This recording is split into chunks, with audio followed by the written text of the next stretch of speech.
ಸ್ಥಳೀಯಾಡಳಿತ ಅಧ್ಯಕ್ಷ ಉಪಾಧ್ಯಕ್ಷರ ಮೀಸಲಾತಿಯನ್ನ ಹೈಕೋರ್ಟ್ ರದ್ದು ಮಾಡಿದ ಹಿನ್ನೆಲೆಯಲ್ಲಿ ಇಂದು ನಡೆಯಬೇಕಾಗಿದ್ದ ನಗರಸಭೆ ಸಾಮಾನ್ಯ ಸಭೆಯನ್ನ ತಾತ್ಕಾಲಿಕವಾಗಿ ರದ್ದು ಮಾಡಲಾಗಿದೆ.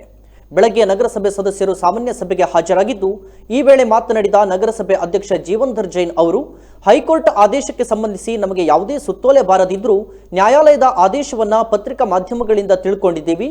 ಹಾಗಾಗಿ ನಾವು ಸುತ್ತೋಲೆ ಬಾರದಿದ್ದರೂ ನಾವು ನ್ಯಾಯಾಲಯಕ್ಕೆ ಗೌರವ ಕೊಟ್ಟು ತಾತ್ಕಾಲಿಕವಾಗಿ ಇವತ್ತಿನ ಸಾಮಾನ್ಯ ಸಭೆಯನ್ನ ರದ್ದು ಮಾಡಲಾಗುವುದು ಎಂದು ಹೇಳಿ ಸಾಮಾನ್ಯ ಸಭೆಯನ್ನ ರದ್ದು ಮಾಡಿದ್ದಾರೆ. ಈ ವೇಳೆ ನಗರಸಭೆ ಉಪಾಧ್ಯಕ್ಷೆ ವಿದ್ಯಾ ಆರ್ ಗೌರಿ, ಪೌರಾಯುಕ್ತೆ ರೂಪಾ ಶೆಟ್ಟಿ, ನಗರಸಭೆ ಸದಸ್ಯರು ಹಾಗೂ ಅಧಿಕಾರಿಗಳು ಉಪಸ್ಥಿತರಿದ್ದರು.